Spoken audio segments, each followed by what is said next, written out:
Қайырлы күн барлықтарыңызға. Ассалаумағалейкум. Менің каналыма тіркеліп, лайк басып, қолдап отырамыз. Сонымен кеттік. Бүгін эфирде Қарасақал.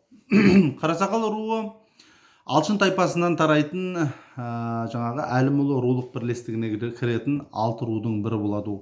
Ол қарасақалдардың көбісі қазір Қызылорда облысының аумағында көптеп тұрады. Әсіресе олардың ұрандары алда-жары болып келеді. Қарасақал тармақталуы бойынша екіге бөлінеді, яғни Теген Болат, екіншісі Айнық. Теген Болаттан Пұсырман мен Шүңгір тарайтын болса, ал Айнықтан Сарбас болып аталары тарала береді.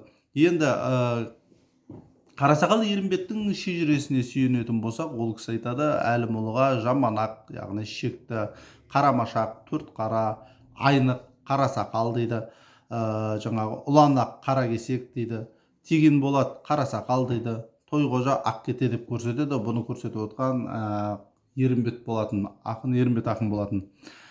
Қарасақалда туралы 1748 жылы Тевкелев өзінің еңбегінде келесі деп айтады. Алшын кіші құрамындағы өте мықты, қатты күшті ру дейді. Алшындар өзі екіге бөлінеді дейді. Қарақисақ байұлы дейді. Қарақисақ, соның ішінде Қарақисақ бәрінен де күшті дейді. Ол өзі 6 рудан тұрады дейді. Шекті, Қарақисақ, Шөмеки, Төртқара, Қаракете, Қарасақал дейді. Бұл ақпаратты беріп отырған 18 ғасырда өмір сүрген Тевкелев болатын. Қарасақал өзі орналасуына қарай Қызылорда облысының Қазалы ауданының төңірегінде, Қызылорда облысының Арал ауданының төңірегінде, Ақтөбе облысының Шалқар ауданының төңірегінде және мына көршілес жатқан Өзбекстан Республикасының Қарақалпақ Республикасында көптеп тұрады. Және бұлардың саны кезінде 1917 жылғы революцияға дейінгі санақ бойынша 10-15 мың адамның көлемінде болатын.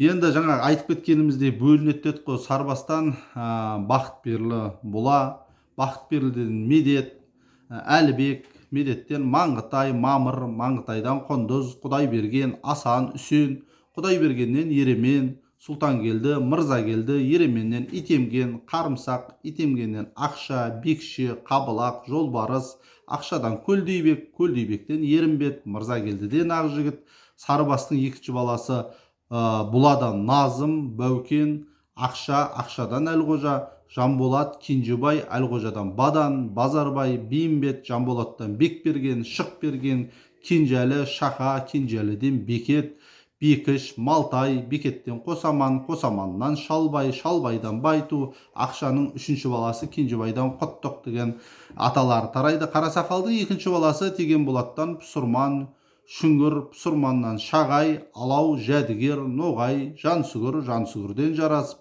Байқошқар, Жарастан Жәнібек, Тоқтай, Бозамбет, Жәнібектен Зілғара, Шөгенбай, Ілияс, Қайтназар, Тоқтайдан Дүйсен, Соқыр, Бозамбеттен Менкебай, Қосынан, Мақаш, Нұрман, Кәрібай, Жансүгірдің екінші баласы Байқошқардан Әлімбет, Ырсымбет, Таңбай, Ақылша, Әлімбеттен Өтеулі, Құрыш, Қошқарбай, Бірсімбеттен Жантөрі, Жәнпейіш, Шектібай, Соқыр, Омар, Ақылшыдан Дуанбай, Жанболат, Таңбайдан Баймырза, Шектібай, Қарымбай, Жұрымбай, Қалендер, Жайылхан, Әділет аталары тараса. Теген Болаттың екінші баласы Шүңгірден Аңдабай, Дасым, Ырсап, Жарболдыдан Алдияр, Негізқұл, Көбейсін, Сүгір, Алдиярдан Ерназар, Сағындық, Күшен, Дүйсен, Сүгірден Итқара, Ырсалы, Доңғыбай, Шүңгірдің бесінші баласы Ботаннан Қожамқұл, Күшік, Қожамқұлдан Елгезер, Қонақбай, Елгезерден Торымтай, Қонақбайдан Атан, Дотан, Дотаннан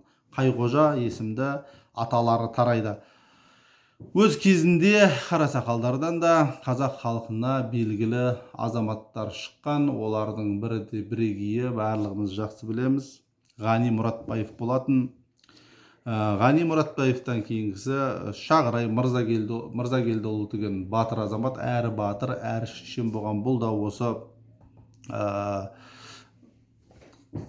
Қарасақал руынан шыққан болатын. Одан кейінгісі бәріміз білеміз, Қарасақал Ерімбет жырау. Ол шамамен 1844 жылы Қызылорда облысы Қазалы уезінде дүниеге келіп, 1916 жылы Арал ауданында дүние салған белгілі қазақ ақыны болатын. Басқалардан атын ауыстырып алмас үшін оны Қарасақал Ерімбет деп атаған болатын. Ол Хиуадағы Шеккі Хазірет медресесінде оқып білім алған белгілі азаматтардың бірі, әрі ақын. Кезінде Базар жыраудың, Шораяқтың Омары, Ізтілеудің Тұрмағамбеті, Кенжебектің Дөң мұрны, Шымырдың Әзілкеші, Дүренғар, Жарылқасын Сырманұлы сияқты көптеген сыр шайырларымен, сүлейлермен замандас болған, солармен айтысқан азаматтардың бірі болатын. Бүгін қысқа да нұсқа Қарасақал руына арналған видеомыз осымен тәмам ағайын.